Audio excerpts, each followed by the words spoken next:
As we saw in part 1 of this conclusion to the fall of the Cabal itself is hidden in plain sight. As CEOs and members of NGOs, think tanks and advisory committees and councils, the Cabal acts as a gigantic spider in an impenetrable web.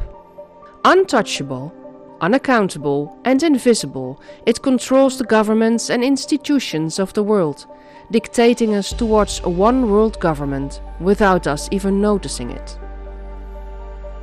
But the good news is that as soon as someone points it out to you and you start to open your eyes, there is no way you can ignore it again.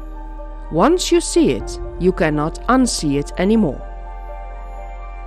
Now that you know about the Bilderberg Group, the Council on Foreign Relations, the Trilateral Commission and the Commission of 300, do you know all there is to know about the identity of the Cabal?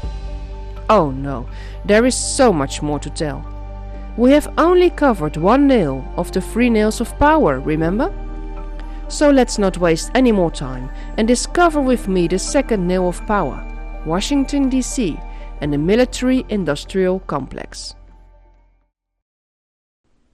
To find a connection between Washington DC, the City of London and Vatican City, we have to go way back in time. Britain 1606. King James I gives permission to the Virginia Company of London to colonize the eastern coast of America as an enterprise. We are talking about a trading company, not a country or city. The Virginia Company coat of arms shows us its connection to Templars and secret societies. In 1610, the second charter of King James I expanded the area of the enterprise from sea to sea. This is the basis of the maritime law, a presence and functionality that is still displayed by the gold fringe flag in US courtrooms, government buildings and military institutions. The America enterprise is governed by the royal family in London and later by a governor representing the British royal family. America of 1610 is a British company, trading mostly in tobacco. 1776 is a very important year for America. The nation gained its independence on July 4, 1776, still heavily celebrated throughout the entire country to this day.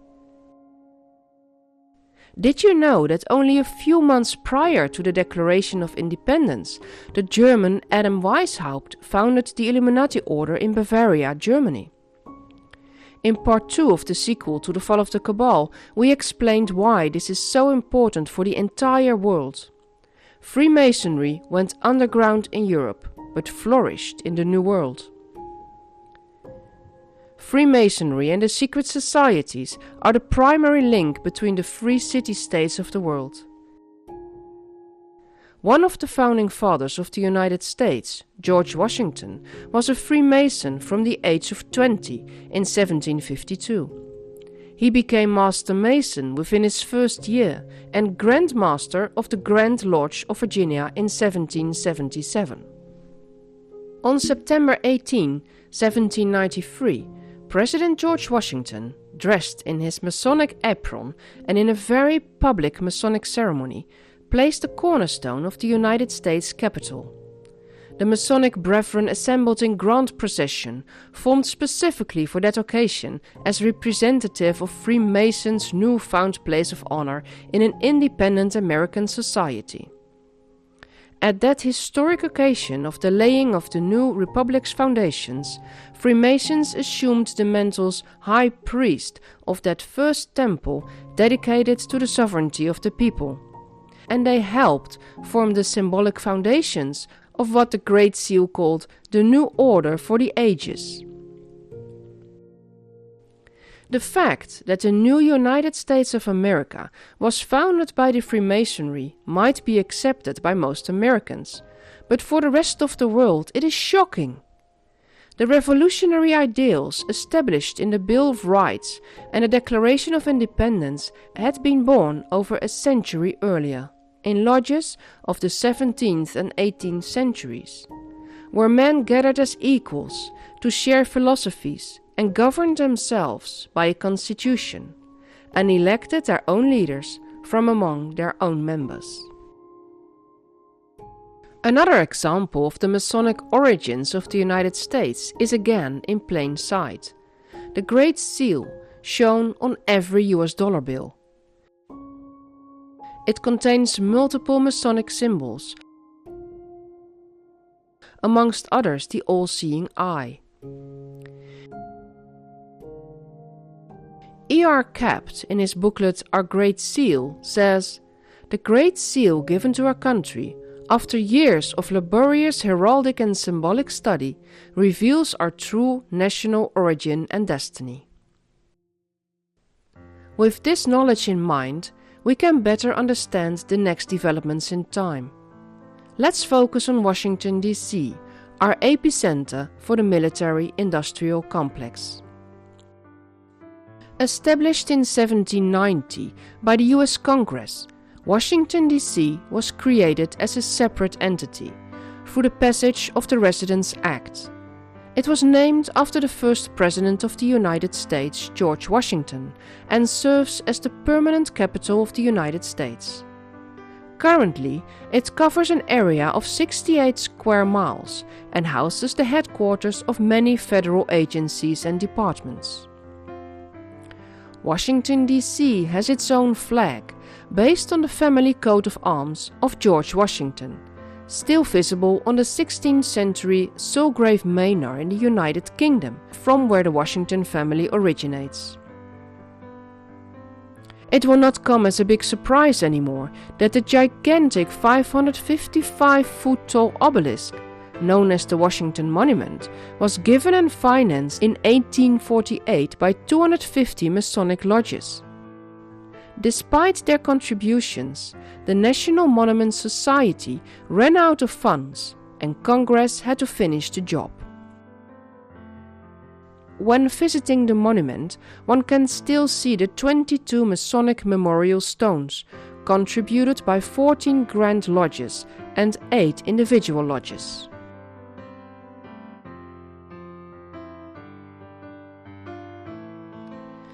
The Organic Act of 1871 established Washington, D.C.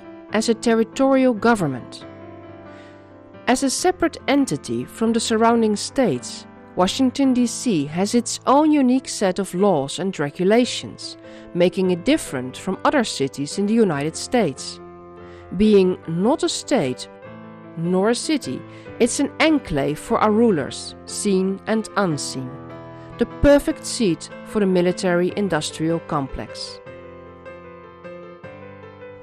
Many people have investigated the Organic Act of 1871, claiming it made the United States a corporation and no longer a constitutional republic.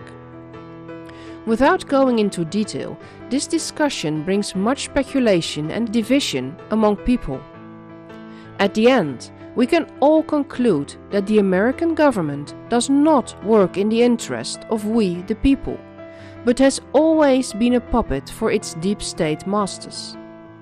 Whether the United States is a corporation or not, the most important fact is to establish who is in charge and to whom the government is truly held accountable. When we focus on the initial creation of the District of Columbia as a separate entity, corporation or not, we see that it enabled a cartel of elites with a physical location to collect and conduct covert militaristic operations, camouflaged by the shadows of self-empowered bureaucracies.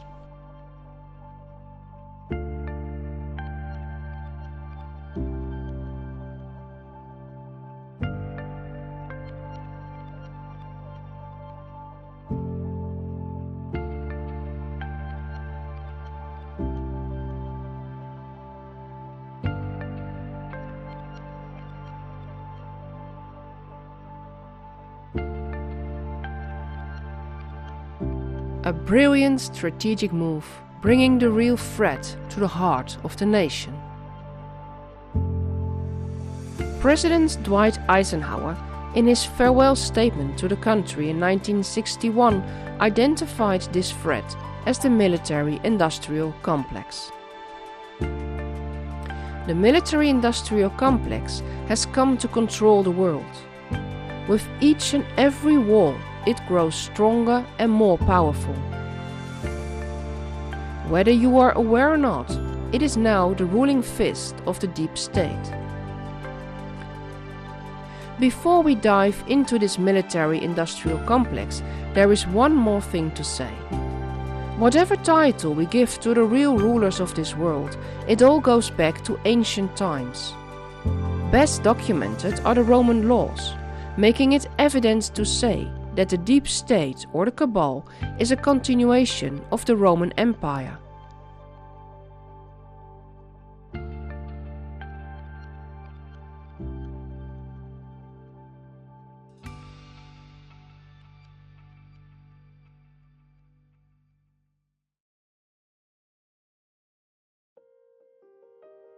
As the visible Roman Empire collapsed, the true rulers of the empire continued underground, just like the Templars and the Illuminati. A new name, but still the same principles, the same group, the same interests. So, the United States, functioning as a corporation, with a president at its top, accountable for its deeds to its shareholders, isn't such a strange idea after all, is it? A pyramid of power, with a financial, military and religious branch, isn't so much different from the trias politica, with a legislative, executive and judicial part, is it? It's all hidden in plain sight, and just like the leopard in this picture, you overlook it in your normal state. But once you see it, it cannot be undone. When talking about the military-industrial complex in Washington, D.C., one immediately thinks about the Pentagon. Being the largest office building in the world, built during World War II, it is the headquarters of the US Department of Defense. The shape of the building is interesting.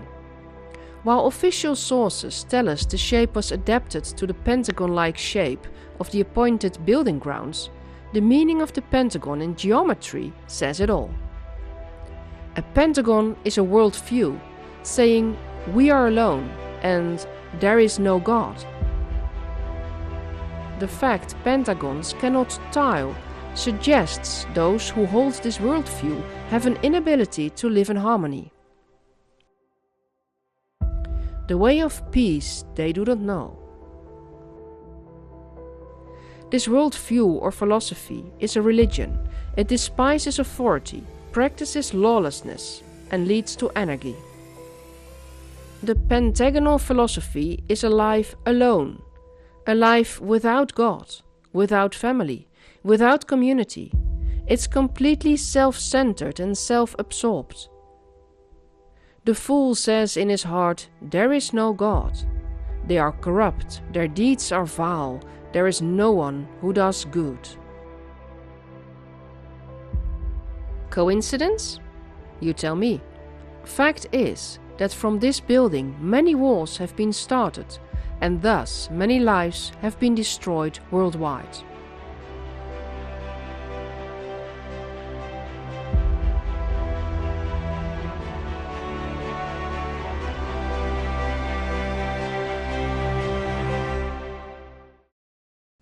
Some facts. The United States spends more on the military than any other country. In 2023, military spending by the US made up almost 40% of the total military spending worldwide. Military spending in the US increased by 62% between 1980 and 2023, being 13% of the 2023 $6 trillion federal budget. The US Congress has approved $175 billion in total assistance for Ukraine since Russia's invasion of Ukraine nearly 3 years ago. Washington has separately provided more than $66 billion in security assistance to Kiev since the start of the war, according to the Pentagon. Treasury Secretary Janet Yellen says, "Ukraine's success is in America's core national interest." Incomplete statistics show that from the end of World War II up till now, more than 80% of all wars worldwide were initiated by the United States.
In 1992, just after the fall of the Berlin Wall and the ending of the Cold War, the Pentagon released a plan for a one superpower world, with the US as self-declared leader.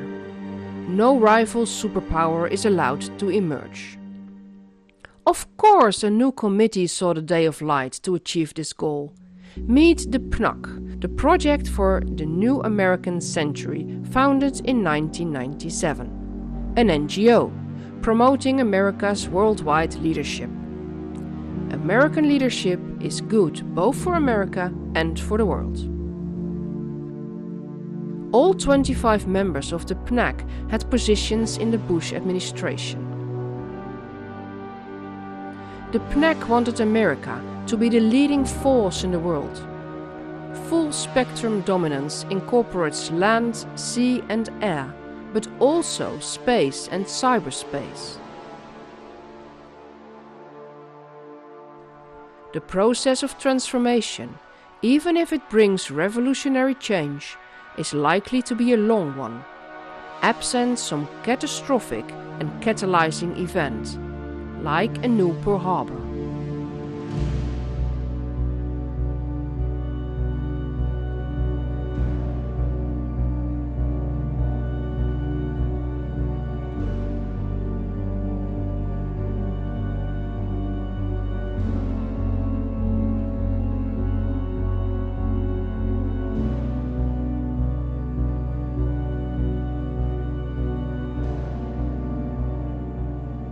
In 2006, the PNAC is replaced by the Foreign Policy Initiative, which focused primarily on Iraq and Afghanistan, and ended in 2017.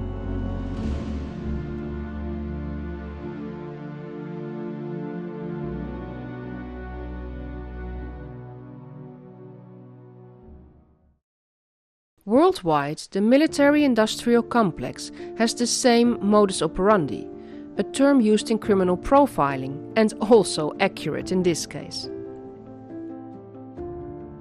The first step is to set up think tanks of policymakers, military specialists, the weapon industry and safety and security experts. Together they identify safety problems and present their military solutions to the governments. The governments confirm the emergency and provide the funds necessary. The think tank then decides what military means must be bought, gaining more control with every action. The official term for this modus operandi is called the Iron Triangle. The three sides of the pyramid are occupied with Congress, the Pentagon, and defense contractors. Or one can say the lawmakers, military and lobbyists. They work together in a way that maintains itself. The lobbyists make sure, with their dark money, that the right politicians remain in power. The Pentagon makes sure there are wars. The government bends the rules and pays for the weapons industry with your tax money. The defense contractors supply the weapons, selling them to the military. With this double money from the government and later the selling of the weapons, they have lots of funds to spend as dark money, influencing policymakers and elections. They all protect each other, which makes their power grow and grow. Let me give you 3 small examples. Example 1. How public health is identified as a security problem. The problem is defined. New viruses spread quickly throughout the continents. The solution will be to have more control over people's movements. The result is militarization of public health.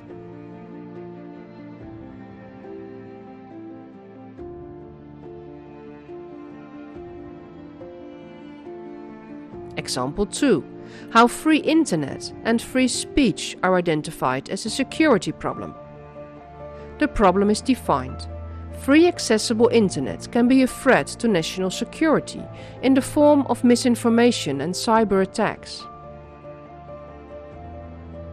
The solution will be to monitor everything that happens on the internet to identify possible threats and terrorists. The result is legal spying on civilians, more government control and labeling.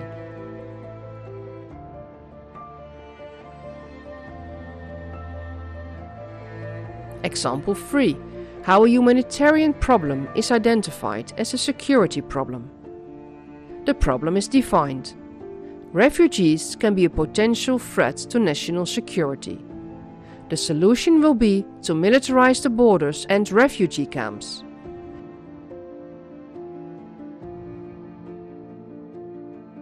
The result is a huge budget for border control and checkpoints.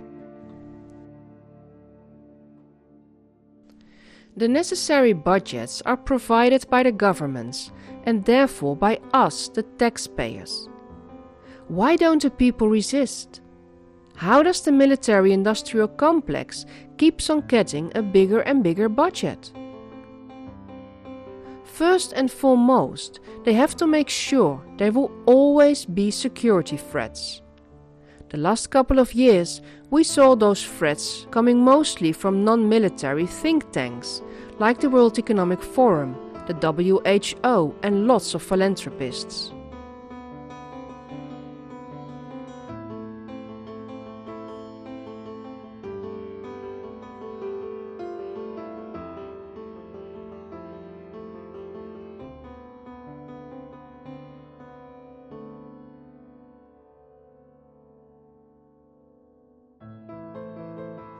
Secondly, they have to deploy the mainstream media to spread the narrative and thus the fear.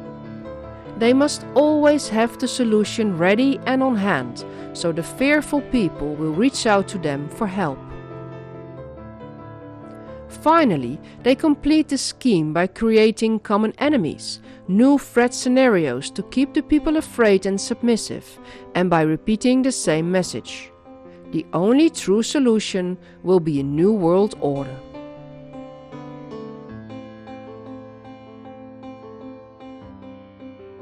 Have we been warned about this? Meet Dr. Wernher von Braun, Director of Rocket Development during the Nazi regime in Germany. He was brought to the US after World War II via Project Paperclip and became Director of Rocket Development for NASA. From 1974 until his death in 1977. Wernher von Braun told his colleague and protégé, Carol Rosin, about a sequence of false flag attacks, which would artificially invent enemies of society and lead to the militarization of space, to scare the people into a new world order.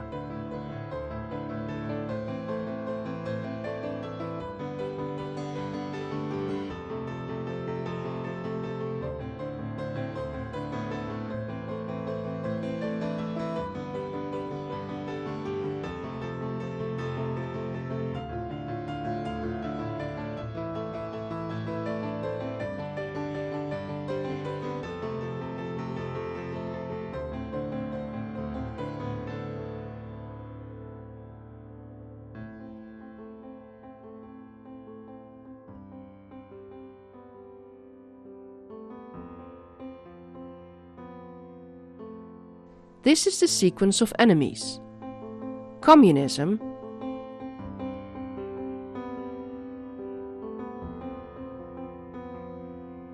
terrorism,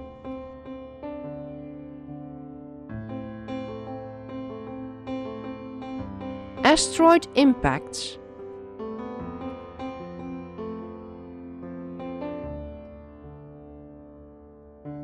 alien invasion.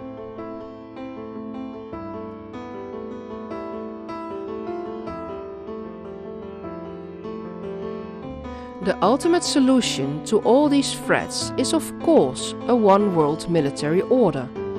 And praise to our leaders of the United Nations for their foresight in establishing NATO, the North Atlantic Treaty Organization, an intergovernmental military alliance between 32 member states.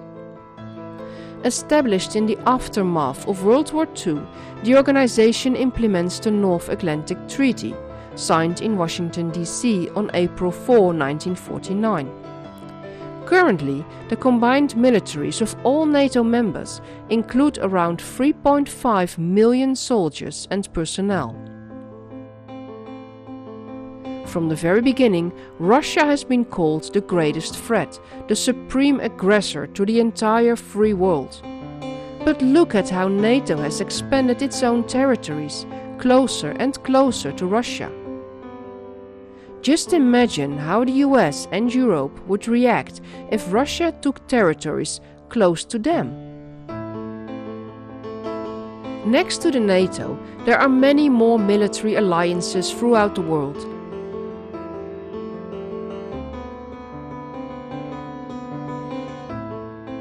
Consuming taxpayers' money and doing not much more than playing out the already mentioned agenda. Because at the end, all they want is more money and thus more power. One can wonder, why would they need all this power? What are they so afraid of? They are afraid of you. They are afraid that you will stand up and say no. Because without your consent, they are nobody. Just like the bully on the schoolyard is a nobody without his followers, the military-industrial complex has no power when you withdraw it. It's that simple. That's how powerful you truly are. And that is why the Cabal takes all this effort to keep you small, afraid, and obedient. The Cabal cannot exist when you claim your power. It cannot exist without your consent. The Cabal knows you would choose love and healing in a truly open and free society. But then there would be no place for the deep state. So with that in mind, we are ready to expose the last nail of the triad of power, Vatican City. Follow me to part 3 of the conclusion to the fall of the Cabal.